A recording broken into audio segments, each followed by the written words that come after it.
by Brad Botkin, February 27, 2019 at 10:41 a.m. Eastern Time. 7 minutes read. Barring something completely unforeseen, the NBA MVP race is down to 3 names: Giannis Antetokounmpo, James Harden and Paul George.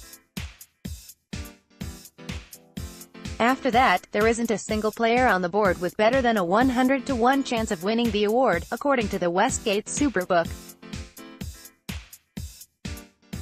If you want to take a get-rich-quick shot on Stephen Curry, Joel Embiid, Kawhi Leonard, Kevin Durant, Nikola Jokic or LeBron James, all registering at 10,000 entering Tuesday, go for it. For the purposes of this list, we're keeping things realistic.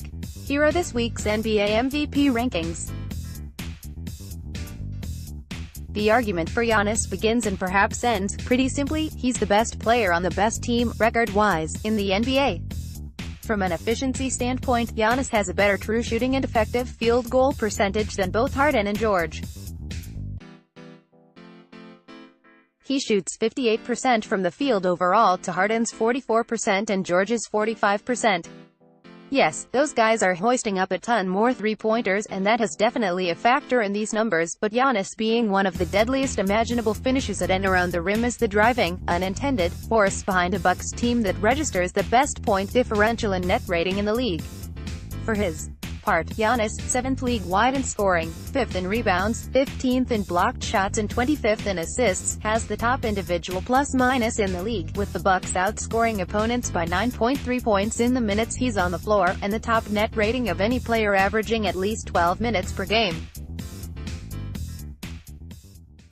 He gets more done, relative to time and opportunity, than anyone else in the league. And again, it's adding up to a lot of wins. Team success factors hugely in this race. More specifically, unexpected team success. Yes, a lot of people predicted the Bucks would be something of a breakout team on the strength of Mike Budenholzer's spaced-out, more Giannis-friendly system. But the best team in the league? Anyone who says they saw that coming is a liar. Put the numbers through both a traditional and advanced prism, and the team success together, and Giannis becomes the favorite at this point, as the odds suggest. That said, I don't personally think he's the smartest bet right now. He's the favorite, yes, but this is way too close of a race, with way too long to go, to be taking anyone at minus 250 on a locked-in line. As you'll see below, as of this minute, there is better value to be had. George is not no.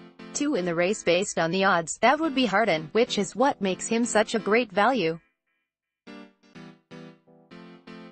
He's a legitimate threat to win this thing, an even better bet than Harden in my book, yet you're getting 5 times the payout on George. At this time last week, George was available at $1,800.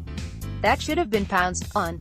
His drop to $700 is reflective of the surge he's making in this race. Like the 1800, this 7-to-1 line won't last long if George keeps playing the way he has over his last 15 games, where he's second in the league in scoring at over 34 points a night and has a virtually identical plus-minus as Giannis. Giannis does it at an elite level both ends as well, so it's not fair to say George is the only two-way player in the race, but he's had the best defensive season of these 3. He'll get a lot of Defensive Player of the Year votes, if he doesn't just outright win the award. Like Giannis, George also has the unexpected team success card in his hand. Just when we thought we knew exactly what the Thunder were, for better or worse, with Russell Westbrook as the lead dog, George has officially supplanted Russ as the clear no. One guy and the Thunder have not coincidentally turned into an entirely different, more consistent, and ultimately more dangerous team. Entering Tuesday, OKC sits in the no. 3 spot in the Western Conference. No longer do they play down to the competition. They beat the teams they're supposed to beat. They are also 16-11 against plus-minus .500 teams entering Tuesday. You know what you're going to get from this team on a nightly basis, and that stability is almost entirely about George, an absolutely perfect fit next to Westbrook as a superstar player capable of carrying teams, obviously, who is also, perhaps, equally well-suited, from both a skill set and mindset standpoint, as a secondary creator. George is starting to put together a lot of MVP games and moments, as well, like this incredible game winner over Rudy Gobert to defeat the Jazz in double overtime last Friday. Sideline Sports at Sports Sideline, February 23, 2019. These moments matter in gaining momentum, same as college football players having a late season Heisman moment, and George has more momentum than Giannis or Harden right now. Again, this is reflected in the dramatic change in odds. He has 45 points or more in 3 of his last 5 games entering Tuesday. He also has just 3 turnovers combined over his last 3 games. That's not talked about enough. George is incredibly secure with the ball, just 2.6 turnovers a game this season despite all the offense he creates. This season, George is one of only 2 players in the entire league averaging at least 8 rebounds, 4 assists and 2 steals. This is before you even factor in his 28.7 points per game, second in the league. He has just been outrageously awesome this season, and if he keeps playing like this, and the Thunder don't fall off, he's going to be tough to deny. Harden had his streak of 30-point games snapped at 32 with only 28 points in a win over Atlanta on Monday. This just in, his stats continue to be nutty. Harden's 36.3 points per game not only leads the league by a mile, George's second, almost a full 8 points a game behind. It would be the highest output since the 37.1 points Michael Jordan averaged in 1986-87. Before that, you have to go all the way back to the 36.9 points per game Wilt Chamberlain averaged in 1964 to find a number bigger than Harden's this season. In the end, this is what Harden's MVP case is almost entirely about: scoring just a ridiculous amount of points. Yes, Harden kept the Rockets afloat, and even lifted them considerably, during the prolonged absences of Chris Paul and Clint Capella. The Rockets were 16-15 and outside the top 8 in the West when Paul went down for 17 straight games beginning December 22. Over that stretch, Harden led the Rockets to a 12-5 record, and they are now firmly in the playoffs as the No. 5 seed entering Tuesday, just 2 games back in the loss column of number 4 Portland. That said, Houston is just 1 game up on the number 6 Jazz. That run when Harden took matters almost completely into his own hands and buoyed a sinking team was great, but if the Rockets end up outside the top 4 in the West, in the end, winning won't be at the center of Harden's argument. He'll be the only one of the 3 main candidates playing for a team that in the end fell way short of expectations. Harden's case is, and will continue to be, the same deal as Russell Westbrook's case in 2016-17 when he averaged a triple-double.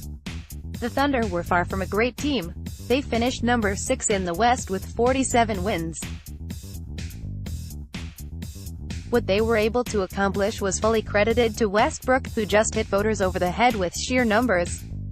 Harden is doing the same, but the difference is, with Paul and Capella both back now, and the Rockets coming off a big-time win over the Warriors in which Paul carried the team with Harden not playing, the idea that Harden is a complete lone wolf will fade.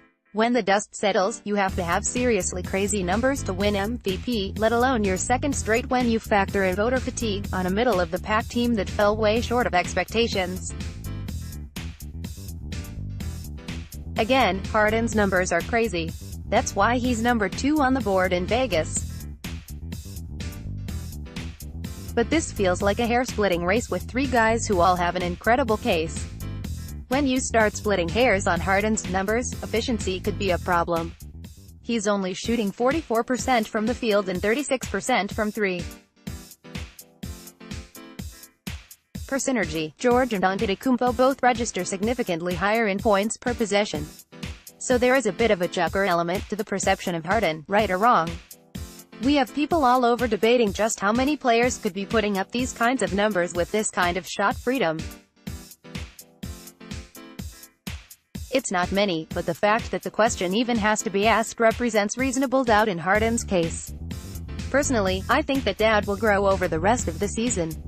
I think this race comes down to George and Giannis.